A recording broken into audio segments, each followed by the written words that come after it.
ಶರಣರ ನೆನೆದರ ಸರಗೀಯ ಇಟ್ಟಂಗ ಅರಳ ಮಲ್ಲಿಗೆ ಮುಡಿದಂಗ ಅರಳ ಮಲ್ಲಿಗೆ ಮುಡಿದಂಗ ಕಲ್ಯಾಣ ಶರಣರ ನೆನೆಯೋ ನನ್ನ ಮನವೇ ಶರಣರ ನೆನೆಯೋ ನನ್ನ ಮನವೇ ಶರಣರ ನೆನೆಯೋ ನನ್ನ ಮನವೇ. ಧರ್ಮಗುರು ವಿಶ್ವಗುರು ಬಸವ ತಂದೆಯನ್ನು ಹೃದಯ ವೇದಿಕೆಯಲ್ಲಿ ಸ್ಮರಿಸುತ್ತಾ ಇಂದಿನ ಬಸವಜ್ಯೋತಿ ಕಾರ್ಯಕ್ರಮದಲ್ಲಿ ಭಾಗಿಯಾಗಿರುವಂಥ ಜಹೀರಾಬಾದಿನ ಲಿಂಗಾಯತ ಸಮಾಜದ ಹಿರಿಯರಲ್ಲಿಯೂ ಯುವಕರಲ್ಲಿಯೂ ತಾಯಂದಿರಲ್ಲಿಯೂ ಎಲ್ಲ ಶರಣ ಸ್ವರೂಪಿ ತಂದೆ ತಾಯಿಗಳಿಗೆ ನನ್ನ ಅನಂತ ಶರಣಾರ್ಥಿ.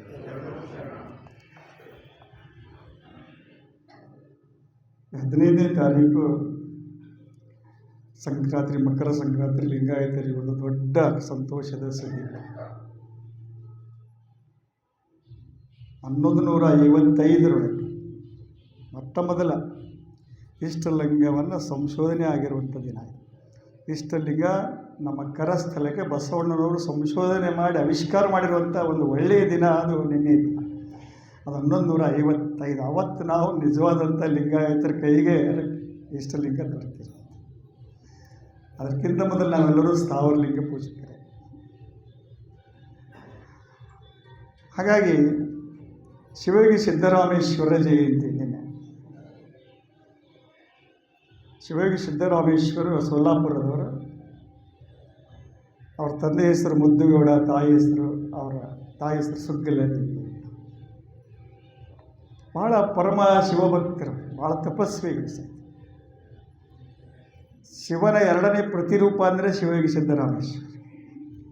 ಅವ್ರು ಬರೀ ಸಿದ್ದರಾಮೇಶ್ವರ ಅನ್ನೋದಿಲ್ಲ, ಅವರಿಗೆ ಶಿವಯೋಗಿ ಸಿದ್ದರಾಮೇಶ್ವರ ಅಂದರೆ ಶಿವನ ಪ್ರತಿರೂಪ ಯಾರಂದರೆ ಸಿದ್ದರಾಮೇಶ್ವರ. ಅಂತಹ ಅದ್ಭುತವಾದಂಥ ಶಕ್ತಿಯನ್ನು ಪಡೆದುಕೊಂಡ ತಪಸ್ಸು.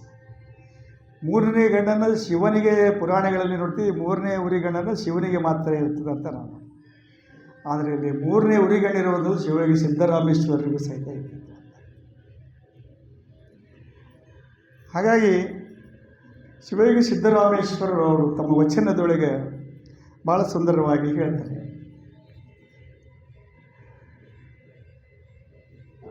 ಅದಕ್ಕಿಂತ ಪೂರ್ವದೊಳಗೆ ಒಂದು ಸಾರಿ ಅಲ್ಲಮ ಪ್ರಭುದೇವರು ಶಿವಯೋಗಿ ಸಿದ್ದರಾಮೇಶ್ವರನ್ನು ಪರೀಕ್ಷೆ ಮಾಡಬೇಕಂತ ಹೋಗಿರ್ತಾರೆ. ಅವ್ರು ಮಹಾ ದೊಡ್ಡ ತಪಸ್ವಿ ಆದರೂ ಸಹಿತ ತಮ್ಮ ಸುತ್ತಮುತ್ತಲಿನ ಜನರ ಜೊತೆನೇ ಕೆರೆಗಳನ್ನು ಕಟ್ಟಿಸುವಂಥದ್ದು, ದೇವಾಲಯ ನಿರ್ಮಿಸುವಂಥದ್ದು, ಈ ರೀತಿ ಶೈವ ಪರಂಪರೆಯಲ್ಲಿ ಬಂದಂಥವ್ರು. ಆದರೆ ಅವರಿಗೆ ಇಷ್ಟಲಿಂಗದ ಬಗ್ಗೆ ಪ್ರಜ್ಞೆ ಇರಲಿಲ್ಲ. ಹಾಗಾಗಿ ಇಷ್ಟಲಿಂಗದ ಪ್ರಜ್ಞೆಯನ್ನು ಈ ಮನುಷ್ಯನಿಗೆ ಒಂದಿಷ್ಟು ಎಚ್ಚರಿಸಬೇಕನ್ನುವಂಥ ಉದ್ದೇಶದಿಂದ ಅಲ್ಲಮ ಪ್ರಭುಗಳು ಅಲ್ಲಿಗೆ ಹೋಗಿರ್ತಾರೆ. ಅಲ್ಲಿಗೆ ಹೋದಾಗ ಸುಮಾರು ಅವರ ಶಿಷ್ಯಂದಿರೆಲ್ಲ ಕೆಲಸ ಮಾಡ್ತಾ ಇರ್ತಾರೆ. ಗುಡಿಗೂ ಕಟ್ಟುವಂಥದ್ದು, ಕೆರೆ ಕಟ್ಟುವಂಥದ್ದನ್ನು ನೋಡ್ತಾ ಇರ್ತಾರೆ. ಇವರು ನೇರವಾಗಿ ಅವರ ಶಿಷ್ಯಂದಿರನ್ನು ಪ್ರಶ್ನೆ ಮಾಡ್ತಾರೆ. ನಿಮ್ಮ ಒಡ್ಡರ ಸಿದ್ದರಾಮ ಎಲ್ಲಿ ಅಂತ ಪ್ರಶ್ನೆ ಮಾಡ್ತಾರೆ. ಅವ್ರಿಗೆ ಬೇಕಂತಲೇ ಅವರಲ್ಲಿ ಅವ್ರಿಗೆ ಕೇಳಬೇಕನ್ನೋಂಥ ಉದ್ದೇಶದಿಂದ ಕೇಳಿ. ಆ ಶಿಷ್ಯಂದರಿಗೆಲ್ಲ ಭಯಂಕರ ಸಿಟ್ಟು ಬಂತು. ಕೆಲವರು ಕಲ್ಲು ತೆಗೆದುಕೊಂಡು, ಕೆಲವು ದೊಣ್ಣೆಗಳು ತೆಗೆದುಕೊಂಡು ಅಲ್ಲಮ ಪ್ರಭುಗಳ ಮೇಲೆ ಎಸೀತಾರೆ.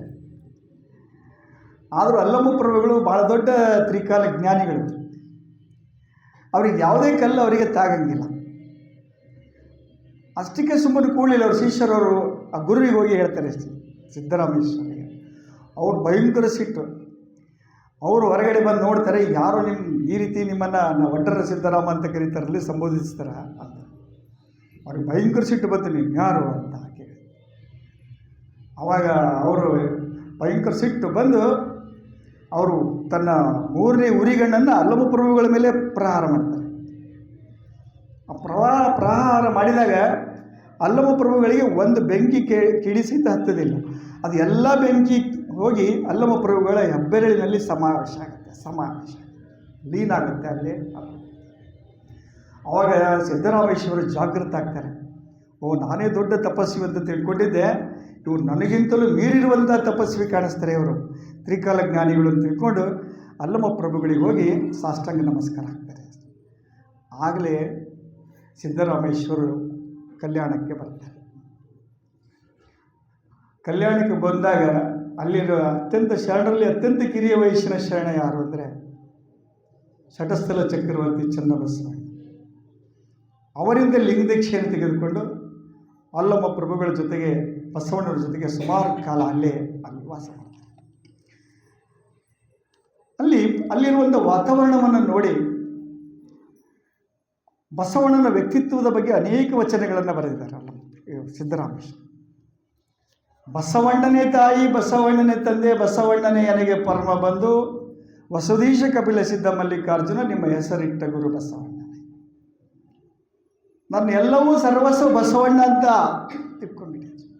ಅರ್ಪಣ ಮನೋಭಾವನೆ ಬಸವಣ್ಣನವರಿಗೆ ತನ್ನ ಸರ್ವಸ್ವ ತಂದೆ ನೀನು, ತಾಯಿ ನೀನು, ಎಲ್ಲವೂ ನೀನೇ ಅಂತ. ತಂದೆ ಬಸವಣ್ಣನೇ ತಾಯಿ, ಬಸವಣ್ಣನೇ ತಂದೆ, ಬಸವಣ್ಣನೇ ನನಗೆ ಪರಮ ಬಂಧು ಅಂದರೆ ಯಾರು? ಪರಮಾತ್ಮನಿಗೆ ಬಂಧು ಸ್ವರೂಪದಲ್ಲಿರುವಂಥ ಪರಮ ಅಂದರೆ ಪರಮಾತ್ಮನ ಸ್ವರೂಪ. ನನಗೆ ಪರಮಾತ್ಮನ ಸ್ವರೂಪದಲ್ಲಿರುವಂಥ ಬಂಧು ನೆಂಟರಿಷ್ಟ ಬಂಧು ಬಳಗ ಯಾರು ಅಂದರೆ ಬಸವಣ್ಣ ಅಂತ ಹೇಳಿದರು.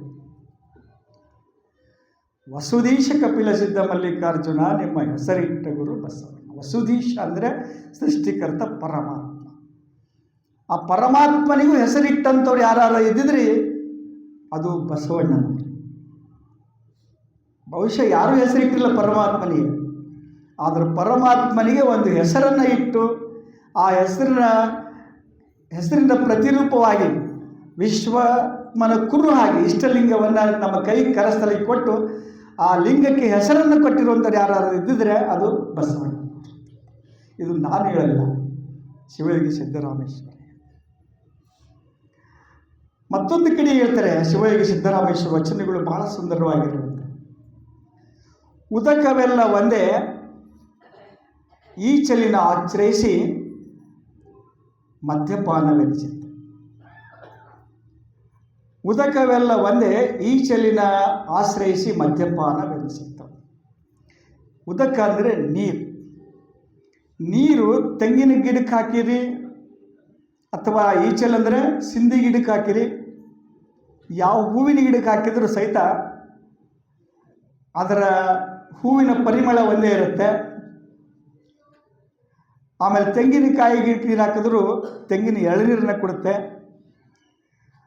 ಆದರೆ ಉದಕವೆಲ್ಲ ಈಚಲಿನ ಮರ, ಆ ನೀರು ಸಿಂಧಿ ಗಿಡಕ್ಕೆ ಹಾಕಿದರೂ ಸಹಿತ ಅದು ಆ ಸಿಂಧಿಯು ಅದು ಮದ್ಯಪಾನವಾಗಿ ರೂಪುಗೊಳ್ಳುತ್ತೆ ವಿನಃ ಅದರ ನೀರು ಈಚಲಿನ ಮರ ಆಶ್ರಯಿಸಿದಾಗ ಅದು ಮದ್ಯಪಾನ ಆಗ್ತದೆ. ಅದಕ್ಕಿಂತ ಮೊದಲ ಅದು ಮದ್ಯಪಾನ ಆಗ್ತದೆ. ಸುರ ತರುವ ಆಶ್ರಯಿಸಿ ಅಮೃತವೆನಿಸಿತ್ತು. ಅದೇ ನೀರು ಆಕಳು ಕುಡಿದಾಗ ಅಮೃತ ಸಮಾನವಾಗಿರುವಂಥ ಹಾಲನ್ನು ಕೊಡ್ತದೆ. ನೀರು ಒಂದೇ ಇದೆ, ಅದು ಬೇರೆ ಬೇರೆ ರೂಪಗಳಲ್ಲಿ ಯಾವ ರೀತಿ ಬದಲಾವಣೆ ಆಗ್ತದೆ.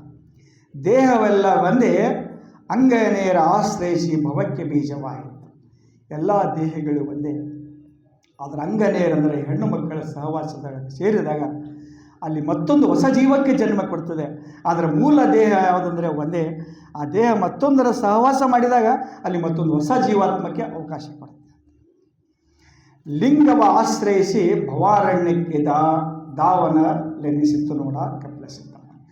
ಅಂದರೆ ಇಷ್ಟಲಿಂಗದ ಆಶ್ರಯವನ್ನು ಪಡೆದಾಗ ಮನುಷ್ಯ, ಯಾವ ವ್ಯಕ್ತಿ ಇಷ್ಟಲಿಂಗವನ್ನು ಆಶ್ರಯಿಸಿ ಪಡಿತಾನೋ, ಇಷ್ಟಲಿಂಗವನ್ನು ಪೂಜೆ ಮಾಡ್ತಾನೋ, ಇಷ್ಟಲಿಂಗವನ್ನು ಆರಾಧಿಸ್ತಾನೋ ಅವನು ಮಾತ್ರ ಭವ ಹುಟ್ಟು ಮತ್ತು ಸಾವು ಚಕ್ರಗಳಿಂದ ಬಿಡುಗಡೆಯಾಗ್ತಾನೆ ಅಂತ ಹೇಳ್ತಾರೆ.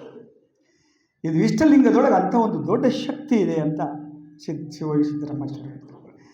ಅದಕ್ಕೆ ಆಮೇಲೆ ಮುಂದೆ ಒಂದು 11 ವಚನದೊಳಗೆ ಹೇಳ್ತಾರೆ, ಹುಟ್ಟಿದ ಕಲ್ಲು ಲಿಂಗವಾಯಿತು,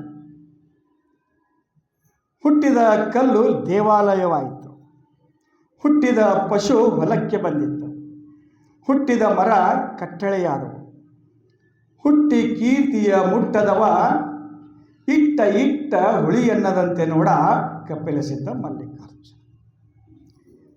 ಒಂದು ಕಲ್ಲನ್ನು ತೆಗೆದುಕೊಂಡಿದ್ರೆ ಆ ಕಲ್ಲಿನೊಳಗೆ ಲಿಂಗವನ್ನು ತಯಾರು ಮಾಡುತ್ತವೆ. ಕಲ್ಲು ಮೂಲ ರೂಪ, ಅದು ಕಲ್ಲು. ಆ ರೂಪಗಳ ಬದಲಾವಣೆಯಾದಾಗ ಅದೇ ಕಲ್ಲಿನಿಂದ ಒಂದು ದೇವಾಲಯ ನಿರ್ಮಾಣ ಆಗುತ್ತೆ. ಅದೇ ಕಲ್ಲಿನಿಂದ ಹುಟ್ಟಿದ ಪಶುವಿನಿಂದ ಹೊಲಕ್ಕೆ ಎತ್ತು ಬರುತ್ತೆ, ದನಗಳು ಹಸುಗಳು ಬರ್ತವೆ. ಅದರದ್ದು ಬೇರೆ ಬೇರೆ ರೂಪಗಳಲ್ಲಿ ಬದಲಾವಣೆ ಆಗ್ತಾ ಇರ್ತದೆ. ಅದೇ ಹುಟ್ಟಿದ ಮರ ಕಟ್ಟಳೆಯಾದು, ಅಂದರೆ ಹುಟ್ಟಿದ ಮರದಿಂದ ಅನೇಕ ವಸ್ತುಗಳನ್ನು ನಾವು ತಯಾರು ಮಾಡ್ತೇವೆ. ಅದು ಮನೆಗೂ ತಯಾರು ಮಾಡ್ಬೋದು, ಬೇರೆ ಬೇರೆ ಕಟ್ಟಡಗಳನ್ನು ತಯಾರು ಮಾಡ್ಬೋದು, ಅನೇಕ ರೀತಿಯಲ್ಲಿ ತಯಾರು ಮಾಡ್ಬೋದು. ಅದೇ ಕಲ್ಲನ್ನು ಒಂದೊಂದು ಸಾರಿ ಇವತ್ತು ಹಳೇಬೀಡಾಗಿರಲಿ, ಬೇಲೂರಾಗಿರಲಿ, ಹಂಪಿ ಆಗಿರಲಿ, ಪಟ್ಟದಕಲ್ಲು ಆಗಿರಲಿ, ಅವೆಲ್ಲವೂ ಕಲ್ಲಿನಿಂದಲೇ ಹೊರಬಂದಂಥ. ಅದಕ್ಕೆ ಹೇಳ್ತಾನೆ, ಹುಟ್ಟಿ ಕೀರ್ತಿಯ ಮುಟ್ಟದವ. ಮನುಷ್ಯ ಜನ್ಮದಲ್ಲಿ ಹುಟ್ಟಿದ ಮೇಲೆ ನಮ್ಮತನವನ್ನು ನಾವು ಅರಿಯದೇ ಹೋಗಿದರೆ ಮನುಷ್ಯ ಜನ್ಮಕ್ಕೆ ನಾವು ಅವಮಾನ ಇದ್ದ. ನಾವು ಮನುಷ್ಯರು ಎಲ್ಲ ಜೀವಿಗಳಲ್ಲಿ ಅತ್ಯಂತ ಬುದ್ಧಿವಂತ ಪ್ರಾಣಿ ಯಾವುದಾರ ಇದ್ದಿದ್ರೆ ಇಡೀ ಜಗತ್ತಿನೊಳಗೆ ಅದು ಮನುಷ್ಯ ಪ್ರಾಣಿ. ಇದಕ್ಕೊಂದು man is a thinking animal ಅಂತೀರಿ, man is a rational animal ಅಂತಾರೆ, man is a social animal ಅಂತ. ಒಬ್ಬ ಗ್ರೇಟ್ ಅರಿಸ್ಟಾಟಲ್ ಹೇಳ್ತಾನೆ ಈ ಮಾತನ್ನು. ಮನುಷ್ಯ ಅಂದರೆ ಒಬ್ಬ ಸಾಮಾಜಿಕ ಪ್ರಾಣಿ, ಮನುಷ್ಯ ಅಂದರೆ ಒಬ್ಬ ಬುದ್ಧಿವಂತ ಪ್ರಾಣಿ. ಹಾಗಾಗಿ ನಮ್ಮತನವನ್ನು ನಾವು ಉಳಿಸ್ಕೋಬೇಕಲ್ಲ. ನಾವು ಸಾಮಾನ್ಯರಲ್ಲ, ಅಸಾಮಾನ್ಯವಾದಂಥ ವ್ಯಕ್ತಿತ್ವವನ್ನು ಹೊಂದಿರ್ತಾರೆ. ಅದಕ್ಕೆ ಬಸವಣ್ಣವರು ಒಂದು ಹೇಳ್ತಾರೆ, ಎನ್ನ ಗತಿಮತಿ ನೀನೇ ಕಂಡಯ್ಯ, ಎನ್ನ ಗುರು ಪರಮಗುರು ನೀನೇ ಕಂಡಯ್ಯ, ಎನ್ನ ಅಂತರಂಗದ ಜ್ಯೋತಿ ನೀನೇ ಕಂಡಯ್ಯ. ನಾನು ಇವತ್ತಿನ ಪ್ರತಿಯೊಬ್ಬರ ಎಲ್ಲರೂ ನಾನು ಹೇಳ್ತಾ ಇದ್ದೀನಿ, ನೀವು ಕೇಳ್ತಾ ಇದ್ದೀರಿ, ನೀವು ನನ್ನನ್ನು ನೋಡ್ತಾ ಇದ್ದೀರಿ, ನಾನು ನಿಮ್ಮನ್ನು ನೋಡ್ತಾ ಇದ್ದೀನಿ. ಇದರಲ್ಲೆಲ್ಲ ಒಂದು ಶಕ್ತಿ ಇದೆ ಅಲ್ಲ, ಆ ಅಂತರಂಗದ ಜ್ಯೋತಿ ಈ ಶರೀರ ಎನ್ನುವಂಥ ಗೂಡಿನೊಳಗೆ ಜೀವಾತ್ಮ ಅನ್ನುವಂಥ ಅಂತರಂಗದ ಜ್ಯೋತಿ ಇದ್ದಾಗ ಮಾತ್ರ ನಾವು ನಿಮಗೆ ನೋಡ್ತೀವಿ, ನೀವು ನಮಗೆ ನೋಡ್ತೀರಾ, ನಮ್ಮ ವಿಚಾರಗಳು ನೀವು ಕೇಳ್ತೀರಾ, ನೀವು ವಿಚಾರಗಳನ್ನ. ಆ ಜ್ಯೋತಿ ನಂದಿತ್ತಂದರೆ ಈ ಶರೀರ ಎಲ್ಲವೂ ಜಡ, ಈ ಶರೀರಕ್ಕೆ ಏನು ಬೆಲೆ ಇಲ್ಲ. ಶರೀರ ಶೂನ್ಯ. ಉಸಿರಿದ್ದರೆ ಜೀವನ ಪಯಣ, ನಿಂತರೆ ಎಲ್ಲಿಗಿರಿ ನಮ್ಮ ಪಯಣ? ಉಸಿರಿದ್ದರೆ ಜೀವನ ಪಯಣ, ಏನೇನೋ ಕೆಲಸಗಳು. ಅಕಸ್ಮಾತ್ ದೇವರು ನಮ್ಮ ಮೇಲೆ ಸಿಟ್ಟು ಮಾಡಿಕೊಂಡು ಒಂದು ಕ್ಷಣ ನಿಂತಂದರೆ ಉಸಿರು ನಾನಾರು ನಾನರಿಯೆ. ಉಸಿರಿದ್ದರೆ ಸದ್ವಿಚಾರ ಉಚಿರಾಡಿಸಯ್ಯ, ಉಸಿರಿದ್ದರೆ ಸತ್ಸಂಗದಲ್ಲಿರಿಸಯ್ಯ. ಉಸಿರಾಡುವ ಉಸಿರು ಹೇಗಿದೆ ಅಂದರೆ, ಆ ಉಸಿರು ನಿಂತಾಕ್ಷಣ ನನ್ನ ವಚನ ಇದೆ, ಬಸವ ಯೋಗೀಶ, ಉಸಿರು ನಿಂತಾಕ್ಷಣ ನಾನಾರು ನಾನರಿಯೆ. ನನಗೇ ಗೊತ್ತಿಲ್ಲ ನಾನು ಯಾರು.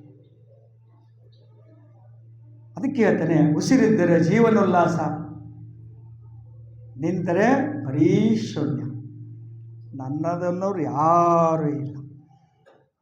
ಒಂದು ಮೊಲಕ್ಕೆ ಮಾರ್ಕೆಟ್ದೊಳಗೆ ಅಂಗಡಿಯೊಳಗೆ ಒಬ್ಬ ಬೇಟೆಗಾರ ತಂದಿದ್ರೆ 1 ಗಂಟೆಯೊಳಗೆ ಅದು ಮಾರಾಟ ಆಗುತ್ತೆ. ಆದರೆ ಇವತ್ತು ಯಾರಾದರೂ ನಮ್ಮ ಮನೆಯೊಳಗೆ ಸತ್ತಿದ್ರೆ, ನಿಮ್ಮ ಮನೆಗೆ ಒಂದಿನ ಇಟ್ಕೊರಂದ್ರೆ ಯಾರು ಇಟ್ಕೊತಾರೆ? ನಮ್ಮವರೇ ನಾವು ಇಟ್ಕೊಂಬಲ್ಲಿ, ಇನ್ನು ಬೇರೆ ಯಾರು ಇಟ್ಕೋಬೇಕು ಹೇಳಿ? ನಮ್ಮವರೇ ನಾವು ಎಷ್ಟೊಂದು ನಮಗೋಸ್ಕರವಾಗಿ ಇಡೀ ಜೀವನವನ್ನು ಸವಿಸಿರ್ತಾರೆ ಅವರು, ಆದರೂ ನಾವು ಇಟ್ಕೊಳ್ಳೋಕ್ಕೆ ತಯಾರಿಲ್ಲ. ಹಾಗಾಗಿ ಜೀವನ ಅನ್ನೋದೇನಿದೆ, ಯಾವಾಗಿದು ಉಸಿರಿನ ಗಾಳಿ ನಿಂತದ್ದು ಗೊತ್ತಾಗೋದಿಲ್ಲ.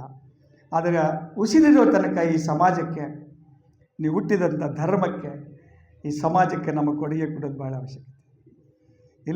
ಇಲ್ಲ ಅಂದರೆ ನಾವು ಆ ಸಮಾಜಕ್ಕೆ ನಾವು ಒಂಥರ ದ್ರೋಹ ಮಾಡಿದಂಗೆ ಅಂತ ಅನಿಸ್ತದೆ. ಹಾಗಾಗಿ ಒಂದು ಕಲ್ಲು ಸಹಿತ ಎಷ್ಟೋ ರೂಪಗಳ ತಾಳಿ ಈ ಸಮಾಜಕ್ಕೆ ತನ್ನ ಕೊಡುಗೆಯನ್ನು ಕೊಡ್ತದೆ. ಒಂದು ಪಶು ಕೊಡುಗೆ ಕೊಡ್ತದೆ, ಒಂದು ಮರ ಕೊಡುಗೆ ಕೊಡ್ತದೆ, ಆದರೂ ಮನುಷ್ಯ ಯಾಕೆ ಕೊಡುಗೆ ಕೊಡಬಾರ್ದು? ಅದಕ್ಕೆ ಮತ್ತೊಂದು ವಚನದೊಳಗೆ ನೋಡಬೇಕು ನಾವು.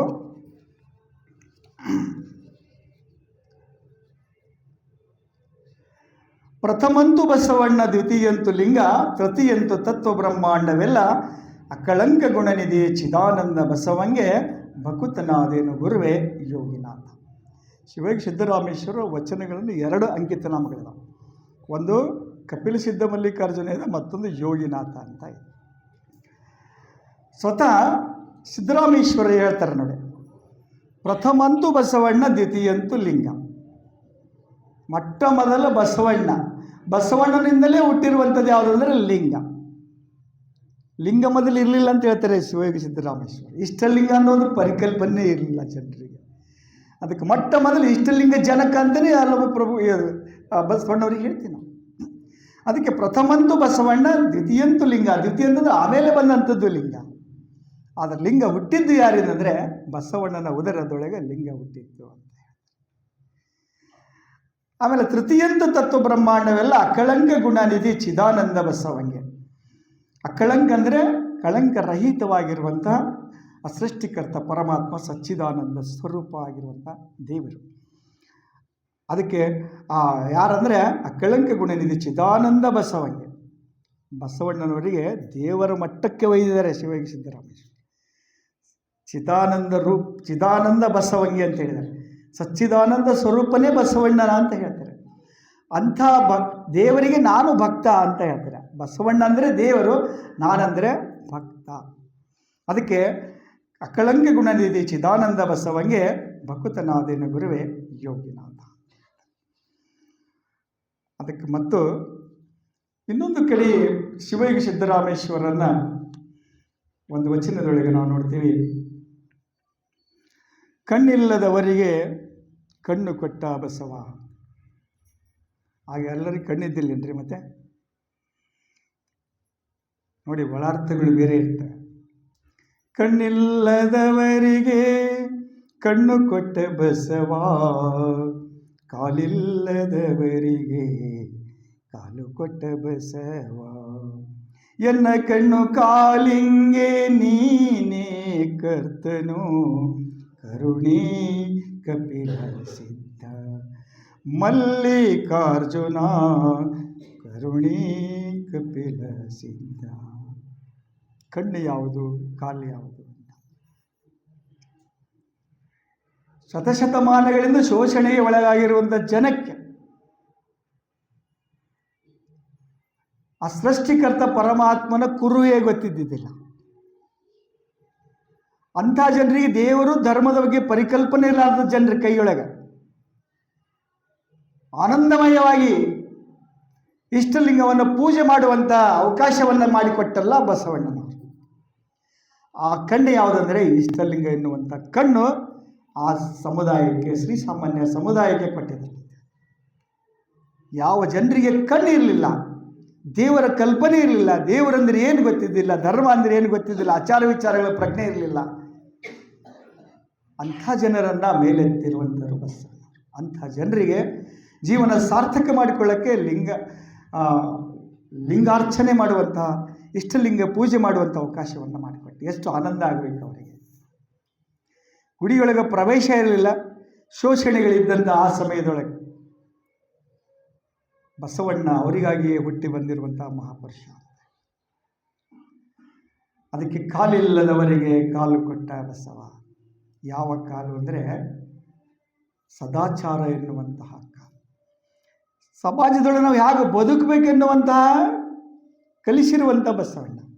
ಉಡಲು ಕಲಿಸಿದ ಬಸವ, ಉಣಲು ಕಲಿಸಿದ ಬಸವ ಅಂತ ಹೇಳ್ತೀವಲ್ಲ. ಮತ್ತೆ ಕಾಯಕ ತತ್ವವನ್ನು ಕೊಟ್ಟ, ನೆಮ್ಮದಿಯ ಜೀವನ ಮಾಡೋಕ್ಕೆ ಅವಕಾಶ ಮಾಡಿಕೊಟ್ರಲ್ಲ, ಸಮಾನತೆಯಿಂದ ಬಾಳುವಂಥ ಅವಕಾಶ ಮಾಡಿಕೊಟ್ರಲ್ಲ.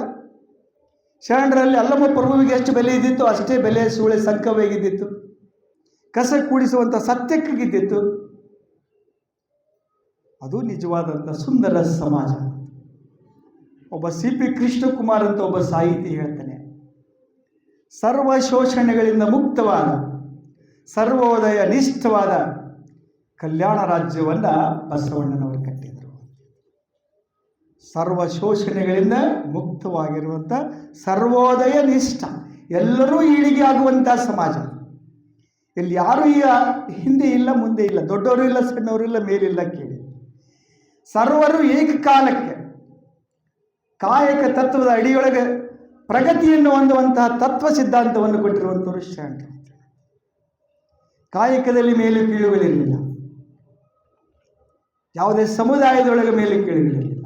ಹಾಗಾಗಿನೇ ಎತ್ತೆತ್ತನ ಧಾವಿಸಿ ಕಲ್ಯಾಣಕ್ಕೆ ಬಂದಿದ್ದರು ಶರಣರು. ಭಾರತದ ಮೂಲೆ ಮೂಲೆಗಳಿಂದ ಕಲ್ಯಾಣಕ್ಕೆ ಶರಣರು ಧಾವಿಸಿದರು. ಅಫ್ಘಾನಿಸ್ತಾನದಿಂದ ಬಂದಿದ್ರು ಅಂತ ಹೇಳ್ತೀವಿ. ಮರುಳ ಶಂಕರ ದೇವ ಅಫ್ಘಾನಿಸ್ತಾನ, ಅಲ್ಲಿಂದ ಕಲ್ಯಾಣಕ್ಕೆ ಬಂದಿದ್ರು. ಹಾಗಾದರೆ ಒಂದು ಕಲ್ಯಾಣ ಅನ್ನುವಂಥದ್ದು ಭಕ್ತಿಯ ಕೇಂದ್ರಬಿಂದು, ಸಮಾನತೆಯ ಕೇಂದ್ರಬಿಂದು, ಕಾಯಕದ ಸಮಾನತೆಯ ಕೇಂದ್ರಬಿಂದು, ಧಾರ್ಮಿಕ, ಆರ್ಥಿಕ, ರಾಜಕೀಯ ಎಲ್ಲವನ್ನ ಒಂದು ಸಮಾನತೆಯನ್ನು ಎಲ್ಲಿ ನೋಡಬೇಕಂದ್ರೆ ಅದು ಕಲ್ಯಾಣದೊಳಗೆ ಇತ್ತು. ಅದಕ್ಕೆ ಹೇಳ್ತಾನೆ, 12ನೇ ಶತಮಾನ ಶಿವಶರಣರವತಾರ ಕಲ್ಯಾಣ ನಗರದಲ್ಲಿ ಉದಯಿಸಿತು, ಕಲ್ಯಾಣ ನಗರದಲ್ಲಿ ಉದಯಿಸಿತು, ಮನುಕುಲದ ಜೀವನ ಜ್ಯೋತಿ ಬೆಳಗಿಸಿತು, ಮನುಕುಲದ ಜೀವನ ಜ್ಯೋತಿ ಬೆಳಗಿಸಿತು. ಮನುಕುಲದ ಉದ್ಧಾರಕ್ಕೋಸ್ಕರವಾಗಿ ಬಸವಣ್ಣನವರು ಹುಟ್ಟಿದರು. ಯಾವ್ಯಾವ ಈ ಭೂಮಿ ಮೇಲೆ ಅತ್ಯಾಚಾರಗಳು, ಅನ್ಯಾಯಗಳು ಆಗ್ತಾ ಇರ್ತವೆ, ಆಗಾಗ ಮಹಾಪುರುಷರು ಹುಟ್ಟಿದ್ದಾರೆ. ಅದಕ್ಕೆ ಬಸವಣ್ಣನವರನ್ನು ಹೆಚ್ಚು ಒಪ್ಪಿಕೊಂಡವರಲ್ಲಿ ಶಿವಯೋಗಿ ಸಿದ್ದರಾಮೇಶ್ವರ ಅಂತ. ಅದಕ್ಕೆ ಮತ್ತೊಂದು ಕಡೆ ಹೇಳ್ತಾರೆ ನೋಡಿ, ಜೀವನದೊಳಗೆ ಯಾವುದರೊಳಗೆ ಸುಖ ಇದೆ ಅಂತ ಕೇಳಿ ಶಿವಯೋಗಿ ಸಿದ್ದರಾಮೇಶ್ವರ ಭಾಳ ಚಂದ ಹೇಳ್ತಾರೆ. ಸುಖ ಯಾವುದರಲ್ಲಿದೆ? ನಿನ್ನ ನೊಲಿಸುವಡೆ ನಿರಹಂಭಾವವೇ ತೃಪ್ತಿ. ಶಿವಯೋಗಿ ಸಿದ್ದರಾಮೇಶ್ವರ ಹೇಳ್ತಾರೆ, ನಿನ್ನ ನೊಲಿಸುವಡೆ ನಿರಹಂಭಾವವೇ ತೃಪ್ತಿ, ಅನ್ಯ ಭಾವಗಳ ನೊಲ್ಲೆನಯ್ಯ. ಹೊನ್ನು ಹೆಣ್ಣು ಮಣ್ಣು ಮುನ್ನ ಹೆಣ್ಣು ಮಣ್ಣು ಮುನ್ನವೇ ಸಟೆ ಮಾಡಿ ದಾಸೋಹದಲ್ಲಿ ಸುಖಿಯಾದೇನಯ್ಯ ಕಪಿಲ ಸಿದ್ಧ ಮಲ್ಲೇಶ್ವರ. ಕೆಲವೊಂದು ಕಡೆ ಮಲ್ಲೇಶ್ವರ ಅಂತ ಬಳಸಿದ್ದಾರೆ, ಕಪಿಲ ಸಿದ್ಧ ಮಲ್ಲಿಕಾರ್ಜುನ ಅಂತ ಬಳಸಿದ್ದಾರೆ, ಕೆಲವೊಂದು ಕಡೆ ಯೋಗಿನಾಥ. ನಿನ್ನ ನೊಲಿಸುವಡೆ ನಿರಹಂಭಾವವೇ ತೃಪ್ತಿ. ಆ ದೇವರನ್ನು ಸಾಕ್ಷಾತ್ಕಾರ ಮಾಡ್ಕೊಳ್ಬೇಕಾದ್ರೆ, ಒಲಿಸಿಕೊಳ್ಳಬೇಕಾದ್ರೆ ನಮ್ಮಲ್ಲಿರುವಂಥದ್ದು ಯಾವುದು ಬಿಟ್ಟು ಬಿಡಬೇಕು ಅಂತ. ಎಲ್ಲಿ ಅಹಂಭಾವನೆ ಹೋಗಿರ್ತದೋ ಅಲ್ಲಿ ಭಕ್ತಿ ಭಾವನೆ ಬರ್ತದ, ತ್ಯಾಗ ಭಾವನೆ ಬರ್ತದ. ಅಹಂಕಾರವನ್ನು ತ್ಯಜಿಸು ಅಂತ ಹೇಳಿದ್ರು. ಯಾವ ಮನುಷ್ಯನಲ್ಲಿ ಅಹಂಕಾರ ಇರ್ತದೋ ಆ ಮನುಷ್ಯ ಯಾರಿಗೇನು ತಿಳಿದಿಲ್ಲ. ಯಾವ ಮನುಷ್ಯ ಅಹಂಕಾರ ತ್ಯಾಗ ಮಾಡ್ತಾನೋ ಅವನ ಹತ್ತಿರ ತ್ಯಾಗ ಗುಣ ಬರ್ತದೆ, ಅವನ ಹತ್ತಿರ ಭಕ್ತಿ ಭಾವ ಗುಣ ಬರ್ತದೆ. ಆ ದೇವರ ಹತ್ತಿರ ಸಹಿತ ಸಾಕ್ಷಾತ್ಕಾರ ಮಾಡಿಕೊಳ್ಬೇಕಾಗಿದ್ರೆ ಅಲ್ಲಿ ಅಹಂಭಾವನೆ ಇರಬಾರ್ದು. ಭಾಳ ಕಡೆ ನಾವೆಲ್ಲ ಸಣ್ಣವರಿದ್ದಾಗ ನೋಡ್ತಿದ್ದೀವಿ, ಆ ಗುಡಿ ಗುಂಡಾರಗಳಲ್ಲಿ ಮೊದಲು ಗುಡಿ ಒಳಗೆ ಗರ್ಭಗುಡಿ ಪ್ರವೇಶ ಮಾಡಬೇಕಾದ್ರೆ ಗುಡಿ ಬಾಗಿಲುಗಳು ಭಾಳ ಚಿಕ್ಕವು ಇರ್ತಿದ್ರಿ. ಯಾಕ್ರಿ? ನೀನು ಎಲ್ಲರ ಏನಾರ ಮೆರೆದ್ವಾಪ, ಇಲ್ಲಿ ಬಂದಾಗ ನೀನು ಬಾಗಿ ನಡಿ ಅಂತ ಹೇಳಿಬಿಡ್ತ. ನಿನ್ನೊಳಗಿರುವಂಥ ಅಹಮನ್ನು ತ್ಯಜಿಸಿ ಒಳಗಡೆ ಹೋಗುವಂತೆ ಆ ಗುಡಿ ಗುಂಡಾರಗಳ ಬಾಗಿಲುಗಳು ಚಿಕ್ಕ ಮಾಡಿದ್ದಾರೆ. ಭಾಳ ನಮಗಿಂತ ಭಾಳ ಜ್ಞಾನಿಗಳಿದ್ದರು ನಮ್ಮ ಹಿರಿಯರು.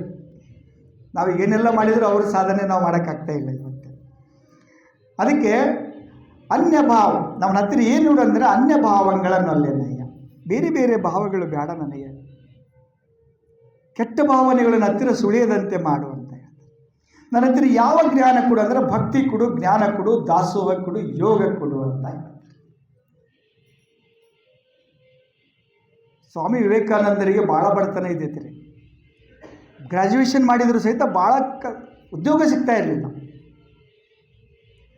ಆಫೀಸಲ್ಲಿಂದ ಕಚೇರಿ ತಿರುಗಾಡಿ ಬೇಸತ್ತಿದೆ. ಒಂದು ಸಾರಿ ಅವ್ರ ಗುರು ರಾಮಕೃಷ್ಣ ಪರಮಹಂಸರ ಹತ್ತಿರ ಹೋಗ್ತಾರೆ. ಹೋದಾಗ ಅವ್ರ ಪರಿಸ್ಥಿತಿಯನ್ನು ಅವ್ರ ಮುಂದೆ ಹೇಳ್ಕೊತಾರೆ. ಹೇಳ್ಕೊಂಡಾಗ ರಾಮಕೃಷ್ಣ ಪರಮಹಂಸರು ಏನು ಹೇಳ್ತಾರೆ, ನೋಡು ನೀನು ಇಲ್ಲೊಂದು ಕಾಳಿಕಾ ಮಾತೆ ಭಕ್ತರಿರ್ತಾರೆ, ಕಾಳಿಕಾ ಮಾತೆ ಗುಡಿಯೊಳಗೆ ಹೋಗ್ಬಿಡು, ನಿನಗೇನು ಬೇಕು ಕೇಳ್ಕೊ ಅಂತ ಹೇಳ್ತಾರೆ. ಕೇಳ್ಕೊಂಡಾಗ ವಿವೇಕಾನಂದರು ಒಳಗಡೆ ಹೋಗ್ತಾರೆ. ಒಳಗಡೆ ಹೋಗಿದಾಗ ತನ್ನ ಮನೆತನದ ಸಮಸ್ಯೆಗಳನ್ನು ಏನು ಬಗೆಹರಿಸಬೇಕು ಅವೆಲ್ಲ ಒಳಗಡೆ ಹೋಗಿದ ತಕ್ಷಣ ನೆನಪೇ ಹೋಗ್ಬಿಡ್ತಾವೆ. ನೋಡಿ, ಒಬ್ಬ ವಿಶೇಷವಾದಂಥ ವ್ಯಕ್ತಿ ವಿಶೇಷವಾದ ಗುಣಗಳೇ ಇರ್ತಾವೆ ಅವ್ರ ಹತ್ತಿರ ಯಾವಾಗಲೂ. ಅವ್ರು ಒಳಗಡೆ ಹೋದಾಗ ಏನು ಕೇಳಿದ್ರು, ನನಗೆ ನಾ ಭಾಳ ಬಡವನಿದ್ದೀನಿ, ನನಗೇನಾದರೂ ಹಣ ಕೊಡು ಅಂತ ಕೇಳಿಲ್ಲ, ನನಗೆಲ್ಲಾದರೂ ಒಂದು ನೌಕರಿ ಕೊಡಪ್ಪ ಅಂತ ಕೇಳಿಲ್ಲ. ಅವ್ರು ಕೇಳಿದ್ದೇನೆಂದ್ರೆ ನನಗೆ ಭಕ್ತಿ ಕೊಡು, ಜ್ಞಾನ ಕೊಡು, ವೈರಾಗ್ಯ ಕೊಡು ಅಂತ ಕೇಳಿ. ಅದಕ್ಕೆ ಯೋಗಿಗಳು ಯಾವಾಗಲೂ ಯೋಗಿಗಳೇ ಇರ್ತವೆ ಅಂತ. ರಾಮಕೃಷ್ಣ ಪರಮಹಂಸರು ವಿವೇಕಾನಂದ ನೋಡಿದ ತಕ್ಷಣ ನಿನಗೆ ಯೋಗಿಯ ಕಣ್ಣುಗಳಿವೆ, ನೀನು ಭಾಳ ದೊಡ್ಡ ಯೋಗಿ ಆಗ್ತಿ ಭಾರತದ ಮುಂದೆ ಅಂತ ಹೇಳಿದರು. ಅದಕ್ಕೆ ಹೊನ್ನು ಹೆಣ್ಣು ಮಣ್ಣು ಮುನ್ನವೇ ಸಟೆ ಮಾಡಿ ಇವು ಮೂರರಿಂದ ದೂರ ಮಾಡು ಅಂತ ಹೇಳ್ತಾರೆ ಸಿದ್ದರಾಮೇಶ್ವರ. ಇವು ನಮಗೆ ಈ ಭವಸಾಗರದಲ್ಲಿ ಮುಳುಗಿಸುವಂಥವೇ ಇವು ಮೂರುಗಳು. ಅದಕ್ಕೆ ಹೇಳ್ತಾರೆ ಹೊನ್ನು ಹೆಣ್ಣು ಮಣ್ಣು ಮುನ್ನವೇ ಸಟೆ ಮಾಡಿ ಇವುಗಳಿಂದ ನನ್ನ ದೂರ ಇಡು. ಅದು ನನ್ನ ಎಲ್ಲಿ ಕರ್ಕೊಂಡು ಹೋಗಿ ಅಂತ ಹೇಳ್ತಾರೆ, ದಾಸೋಹದಲ್ಲಿ ಸುಖಿಯಾದೆನಯ್ಯ, ನನ್ನ ಹತ್ತಿರ ದಾಸೋಹದ ಗುಣವನ್ನು ಬೆಳೆಸು, ಅದರಲ್ಲಿ ನನಗೆ ತೃಪ್ತಿ ಇದೆ ಅಂತ ಹೇಳ್ತಾರೆ. ಆ ದಾಸೋಹದ ಗುಣ ಮನುಷ್ಯನಿಗೆ ಭಾಳ ಬೇಕು. ಯಾಕಂದ್ರೆ ನಾವು ಗಳಿಸಿದ್ದೆಲ್ಲವೂ ನಮಗೆ ಇರೋದಿಲ್ಲ ಅದು ಯಾವತ್ತು. ಅದಕ್ಕೆ ಸಮಾಜಕ್ಕೋಸ್ಕರವಾಗಿ ನಮ್ಮದೇ ಆದಂಥ ಒಂದು ಕೊಡುಗೆ ಇರ್ತದೆ, ಆ ಸಮಾಜಕ್ಕೆ ಅರ್ಪಣೆ ಮಾಡಬೇಕು. ಇಲ್ಲಿಯೇ ತೆಗೆದುಕೊಂಡಿರ್ತೀವಿ ನಾವು, ಬರುವಾಗೇನು ತಂದಿಲ್ಲ, ಹೋಗುವಾಗೇನು ತೆಗೆದುಕೊಂಡು ಹೋಗೋದಿಲ್ಲ. ಆ ದೇವರ ಕೃಪೆಯಿಂದ ಸಮಾಜದಲ್ಲಿ ಒಂದು ಗೌರವ ಸ್ಥಾನ ನಮಗೆ ಸಿಕ್ಕಿದೆ ಅಂದರೆ ಆ ದಾಸೋಹ ಮಾಡುವಂಥ, ಸತ್ಸಂಗದಲ್ಲಿರುವಂಥ ಸತ್ಯಶುದ್ಧ ಕಾಯಕ ಮಾಡುವಂಥ ಕೆಲಸಗಳನ್ನು ಮಾಡಬೇಕು. ಇನ್ನೊಂದು ವಚನದೊಳಗೆ ಭಾಳ ಚಂದ ಶಿವಯೋಗಿ ಸಿದ್ದರಾಮೇಶ್ವರ ಒಂದು ವಚನವನ್ನು ಹೇಳ್ತಾರೆ. ಇದು ವಚನ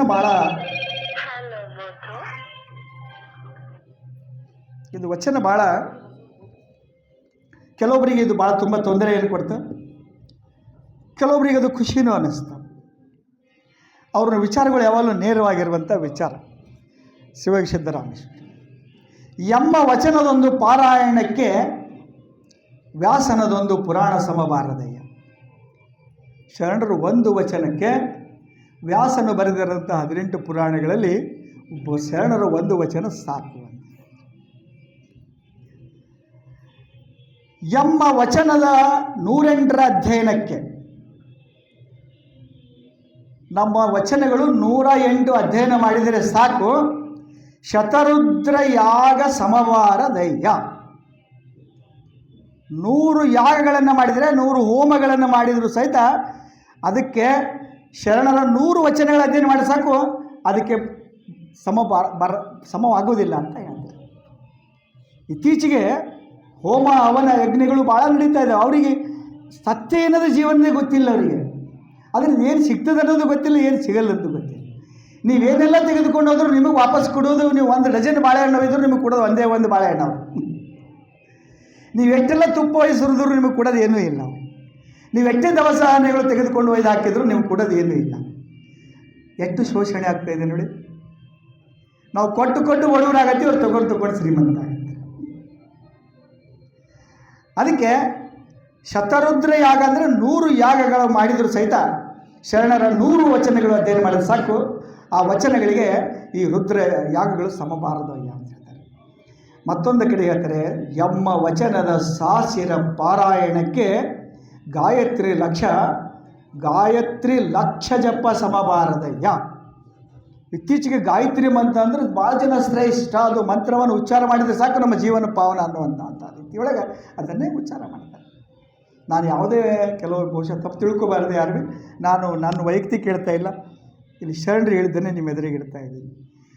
ಅದಕ್ಕೆ ಎಮ್ಮ ವಚನದ ಸಾಸಿರ ಪಾರಾಯಣ. ಸಾಸಿರ ಅಂದರೆ 1000.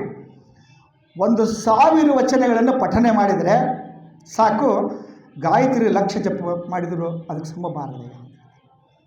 ಅಂದರೆ ಗಾಯತ್ರಿ ಲಕ್ಷ ಜಪ ಮಾಡಿದರೂ ಸಹಿತ ಶರಣರ 1000 ವಚನಗಳು ಸಾಕು, ಆ ಜಪ ಮಾಡೋದ ಅವಶ್ಯಕತೆ ಇಲ್ಲ ಅನ್ನುವಂಥ ಮಾತನ್ನು ಹೇಳ್ತಾರೆ. ಅದಕ್ಕೆ ಕಪಿಲ ಸಿದ್ಧ ಮಲ್ಲಿಕಾರ್ಜುನ ಶರಣರ ಒಂದು ಕಡೆ ಚನ್ನಬಸವಣ್ಣವರು ಶಿವಯೋಗಿ ಸಿದ್ದರಾಮೇಶ್ವರ ಬಗ್ಗೆ ಒಂದು ಮಾತನ್ನು ಹೇಳ್ತಾರೆ. ಸೀಮೆಯ ಮೀರಿದ ನಿಶ್ಚೀಮನು ಸಿದ್ದರಾಮರು ಎಂದರು ಬಣ್ಣಿಸಿದ.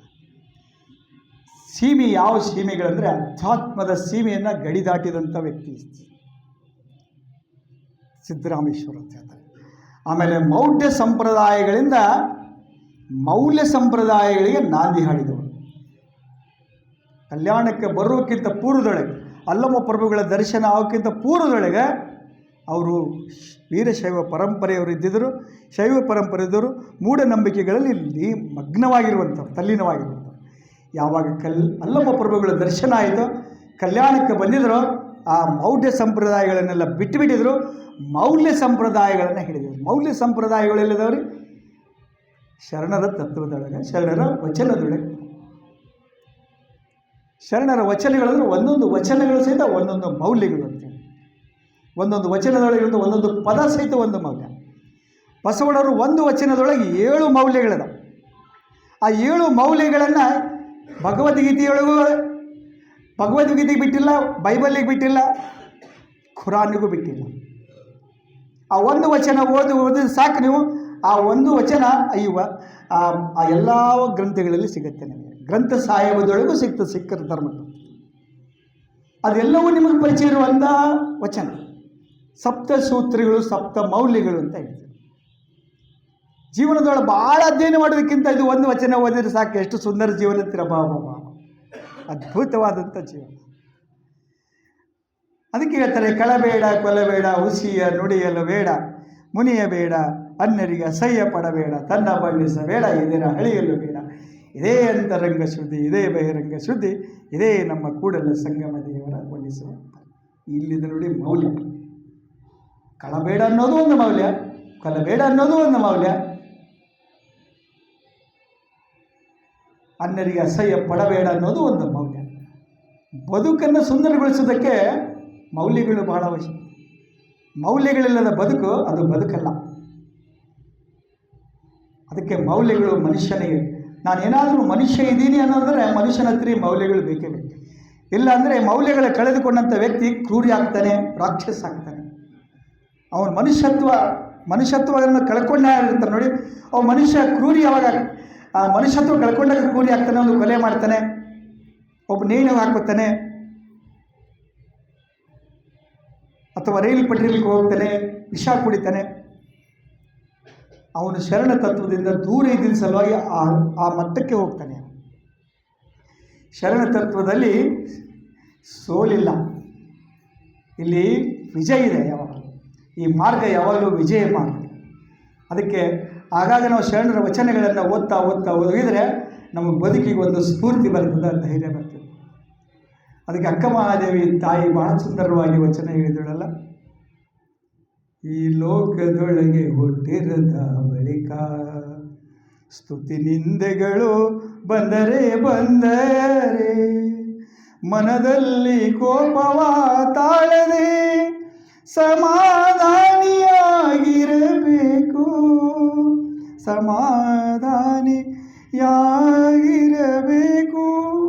ನೋಡಿ. ನಮ್ಮ ಸುತ್ತಮುತ್ತಲಿನ ಸಮಾಜ ಆಗದೆ ರೀ, ಸುಮ್ಮನೆ ಸಣ್ಣ ವಿಷಯಗಳೆಲ್ಲ ನಮಗೆ ಕೋಪ ತರಿಸುತ್ತೆ. ಹಾಗಾಗಿ ಅಕ್ಕ ಮಹಾದೇವಿ ವಚನ ನೋಡಿ ಎಷ್ಟು ಸಮಾಧಾನ, ಶಾಂತ ಇರ್ತದೆ. ನೇಣು ಹಾಕೋನು ಸಹಿತ ಉಳ್ಕೊತಾನೆ, ವಿಷ ಕುಡಿಯೋನು ನಿಲ್ತಾನೆ. ಎಂಥ ಮೌಲ್ಯ ಆ ವಚನದೊಳಗೆ. ಅದಕ್ಕೆ ನಾನು ಮತ್ತೆ ಇನ್ನೂ ಒಂದು ವಚನ ನಾನು ಹೇಳಿ ನನ್ನ ವಿಚಾರಗಳಿಗೆ ಪೂರ್ಣ ಮಾಡೋಕ್ಕೆ ಪ್ರಯತ್ನ ಮಾಡ್ತೀನಿ. ಗಂಧ ವೃಕ್ಷವ ಕಡಿದಲ್ಲಿ ನೊಂದೆನೆಂದು ಸುಗಂಧವ ಬಿಟ್ಟಿದ್ದೇಯ. ಗಂಧ ವೃಕ್ಷವ ಕಡಿದಲ್ಲಿ ನೊಂದೆನೆಂದು ಸುಗಂಧವ ಬಿಟ್ಟಿದ್ದೇಯ. ಚಂದದ ಸುವರ್ಣವ ತಂದು ಕಾಸಿ ಬಡಿದಡೆ ನೊಂದನೆಂದು ಕಳಂಕ ಹಿಡಿಯುತ್ತೇಯ. ಸಂದನು ಕಡಿದ ಕಬ್ಬು ಯಂತ್ರದಲ್ಲಿಟ್ಟು ಇಟ್ಟರೆ ಸಿಹಿಯ ಬಿಟ್ಟಿದ್ದೇಯ. ತಂದು ಭವಗಟ್ಟಿ ಬಿಟ್ಟಡೆ, ಹೆಂಗೆ ಹೇಳ್ತಾರೆ ನೋಡ್ರಿ ಶಿವಶಂಕರು, ತಂದು ಭವಗಟ್ಟಿ ಬಿಟ್ಟಡೆ ನಿಮ್ಮರಿವು ಬಿಟ್ಟನೆಯ್ಯ. ಕಪಿಲ ಸಿದ್ಧ ಮಲ್ಲಿಕಾರ್ಜುನ ಶರಣರಲ್ಲಿ ಒಂದು ಗಟ್ಟಿತನ ಇದ್ದಿತ್ತು.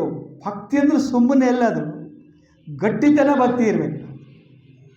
ಬಸವಣ್ಣನವರು ಹೇಳ್ತಾರೆ ನೋಡಿ, ಆಡಿದೊಡೆ ಎನ್ನ ಒಡೆಯನ ಹಾಡುವೆ, ಬೇಡಿದೊಡೆ ಎನ್ನ ಒಡೆಯನ ಒಡೆಯಂಗೆ ಒಡಲ ತೋರಿ ಎನ್ನ ಬಡತನವ ಭಿನ್ನಯಿಸು, ಒಡೆಯ ಮಹಾದಾನಿ ಕೂಡಲ ಸಂಗಮ ದೇವರೇಶ. ಏನಿದ್ದರೂ ಅವನೇ ನನಗೆ ಸೂಕ್ತ, ಏನಿದ್ದರೂ ಅವನೇ ನನಗೆ ಸರ್ವಸ್ವ. ಏನನ್ನ ಕೇಳಬೇಕಾದ್ರೂ ಅವನನ್ನೇ ಕೇಳುವುದು, ಅವೇನನ್ನು ಬೇಡಬೇಕಾದ್ರೂ ಅವನಿಂದ ಮಾತ್ರ ನಮಗೆ ಎಲ್ಲವೂ ಪರಿಹಾರ ಸಿಗುತ್ತೆ. ಅದಕ್ಕೆ ಅಕ್ಕ ಮಹಾದೇವಿ ವಚನದೊಳಗೆ ಹೇಳ್ತಾಳೆ, ಒಲಿದರೆ ಒಲಿ, ಒಲಿಯದಿದ್ದರೆ ಮಾಡು, ನಾನಿನ್ನ ಪೂಜಿಸದಲ್ಲದೆ ಸೈರಿಸಲಾರನಯ್ಯ ಚೆನ್ನ ಮಲ್ಲಿಕಾರ್ಜುನ. ನೀವು ಒಲಿಬೇಕಾದ್ರೆ ಒಲಿಬೇಡ, ನನ್ನ ಕೆಲಸ ಅಂದರೆ ನಾನು ಒಲೆಯದು ಅಂತ ಹೇಳ್ತಾರೆ. ಭಕ್ತಿ ಅನ್ನೋದು ಹಂಗೆ ಅಟ್ಟಲ್ಲಿರ್ಬೇಕಲ್ಲ, ಅಟ್ಟಲ್ಲಿರ್ಬೇಕು. ಸುಮ್ಮನೆ ಈ ಕಡೆ ಒಂದು ಯಾವುದೋ ಗಣಪತಿ ಮೆರವಣಿಗೆದಾಗ ಹೋಗೋದೆ, ಅಂಬಾಬಾಯಿ ಮೆರವಣಿಗೆದಾಗ ಹೋಗೋದೆ, ನಾವು ಹಿಡಿದಿದೆ ಅಂದ್ರೆ ಗಟ್ಟಿ ಹೇಳಿ ಬಸವಣಿಗೆ ಇಲ್ಲದ್ರೆ ಬಿಟ್ಟು ಬಿಡಾರ ಅಂತ. ಬಸವಣ್ಣ ನಂಬಿದವರು ಯಾರೂ ಕೆಟ್ಟಿಲ್ಲ, ಬಸವಣ್ಣ ನಂಬದೇ ಇರುವಂಥವ್ರು ಕೆಟ್ಟಿದ್ದಾರೆ 100%. ಅದಕ್ಕೆ ಸರ್ವಜ್ಞ ಎಷ್ಟು ಚಂದ ಹೇಳ್ತಾನಲ್ಲ, ಬಸವನೆಂದರೆ ಪಾಪ ದೆಸಗೆಟ್ಟು ಹೋಗುವುದು, ಬಸವನ ಪಾದವ ನಂಬಿದ, ಬಸವನ ಪಾದವ ನಂಬಿದ ಭಕ್ತರು ಹಸನಾದರಯ್ಯ ಸರ್ವಜ್ಞ, ಹಸನಾದರಯ್ಯ ಸರ್ವಜ್ಞ. ನೋಡಿ, ಬಸವಣ್ಣನ ಪಾದವನ್ನು ಹಿಡಿದಂಥವ್ರು ಯಾರೂ ಕೆಟ್ಟಿಲ್ಲ, ಹಾಳಾಗಿಲ್ಲ. ಅದು ಹಿಡ್ಕೊಂಡವರೇ ಹಾಳಾಗಿಲ್ಲ. ಹಾಗಾಗಿ ಯಾರು ಮೌಢ್ಯ ಹಿಡ್ಕೊಂಡೀವಿ ಹಾಳಾಗ್ತಾಯಿದ್ದೀವಿ, ಯಾರು ಸತ್ಯ ತತ್ವ ಹಿಡ್ಕೊಂಡೀವಿ ಅವರು ಯಶಸ್ಸಾಗಿದ್ದೀವಿ ಅಂತ ಹೇಳಿ. ಅದಕ್ಕೆ ಮುಂದೆ ಚಂದದ ಸುವರ್ಣವ ತಂದು ಕಾಶಿ ಬಡಿದಡೆ ಕಳಂಕ ಹಿಡಿಯುತ್ತೆಯ್ಯ, ಗಂಧದ ವೃಕ್ಷವ ಕಡಿದಲ್ಲಿ ನೊಂದೆನೆಂದು ಸುಗಂಧವ ಬಿಟ್ಟು. ಗಂಧದ ಕಟ್ಟಿಗೆಯನ್ನು ಎಷ್ಟೇ ಕಡಿದಿದ್ರು, ಚೂರು ಚೂರು ಮಾಡಿದರೂ ಸಹಿತ ಅದರ ಮೂಲ ಸುವಾಸನೆ ಅದು ಬಿಡೋದಿಲ್ಲ, ಮೂಲ ಗುಣವನ್ನು ಬಿಡೋದಿಲ್ಲ. ಮತ್ತು ಬಂಗಾರವನ್ನು ನೀವು ಎಷ್ಟೇ ಅಕ್ಕಸಾಲಿ ಹತ್ತಿರ ತೆಗೆದುಕೊಂಡು ಹೋಗಿ ಎಷ್ಟೇ ಅದಕ್ಕೆ ಬಡಿದ್ರು ಸಹಿತ ಅದು ಕೆಂಪಿದ್ದು ಕಪ್ಪಾಗುತ್ತೆ, ಅದರ ಮೂಲ ಗುಣವನ್ನು ಬಿಡೋದಿಲ್ಲ. ಅದಕ್ಕೆ ಮತ್ತೆ ಹೇಳ್ತಾನೆ, ಸಂದನು ಕಡಿದ ಕಬ್ಬು ಯಂತ್ರದಲ್ಲಿ ಇಟ್ಟಿದ್ದಾರೆ. ನೀವು ಎಷ್ಟೇ ಪೀಸ್ ಮಾಡಿ ತುಂಡು ಮಾಡಿ ಯಂತ್ರದಲ್ಲಿ ಇಟ್ಟಿದ್ರು ಅದರ ಮೂಲ ಗುಣ ಸಿಹಿ ಬಿಡೋದು. ತಂದು ಭವಗಟ್ಟಿ ಬಿಟ್ಟಡೆ, ನೀನು ಎಲ್ಲೆಲ್ಲೋ ಎಷ್ಟೋ ಜನ್ಮಗಳು ತಿರುಗಿ ಬಂದ ಮೇಲೆ ಮತ್ತೆ ಈ ಮನುಷ್ಯ ಜನ್ಮದಲ್ಲಿ ಬಂದ ಮೇಲೆ ಮತ್ತೆ ನನಗೆ ಮತ್ತೆ ಭವಕ್ಕೆ ನೂಕಬೇಡ ಅಂತ, ಆ ಭವಕ್ಕೆ ನೂಕಬೇಡ, ತಂದು ಭವ ಕಟ್ಟಿ ಬಿಟ್ಟಡೆ, ಮತ್ತೆ ನನ್ನ ಭವದ ಕಡೆಗೆ ತೆಗೆದುಕೊಂಡು ಹೋಗಬೇಡ. ನೀ ತೆಗೆದುಕೊಂಡು ಹೋದರೂ ಸಹಿತ ನಿಮ್ಮ ಅರಿವು ಬಿಟ್ಟೇನೆ ಅಯ್ಯ, ನಿನ್ನ ಕೆಲಸ ನೀನು ಮಾಡು, ನನ್ನ ಕೆಲಸ ನಾನು ಮಾಡ್ತೇನೆ. ಅದಕ್ಕೆ ಇಷ್ಟು ಅಡ್ಡಲ ಭಕ್ತಿ ಇದ್ದರೆ ಮಾತ್ರ ಸಾಧ್ಯ ಇದೆ. ಅದಕ್ಕೆ ಅಯ್ಯ ಕಪಿಲ ಸಿದ್ಧ ಮಲ್ಲಿಕಾರ್ಜುನ. ಇನ್ನೂ ಒಂದೇ ಒಂದು ವಚನ ಬಸವಣ್ಣನವ್ರ ಬಗ್ಗೆ ಭಾಳ ಸುಂದರವಾಗಿ ಶಿವಸಿದ್ದರಾಮೇಶ್ವರ ವಚನವನ್ನು ಹೇಳ್ತಾರೆ. ಗುರುವಾಗಿ ಬಂದೆನಗೆ ದೀಕ್ಷೆಯ ಮಾಡಿದಿರಿ, ಲಿಂಗವಾಗಿ ಬಂದೆನ್ನ ಮನದ ಮಲಿನವ ಕಳೆದಿರಿ, ಜಂಗಮವಾಗಿ ಬಂದೆನ್ನ ಪ್ರಪಂಚತನವ ಕಳೆದು ಪರಮಸೀಮೆಯ ಮಾಡಿದಿರಿ.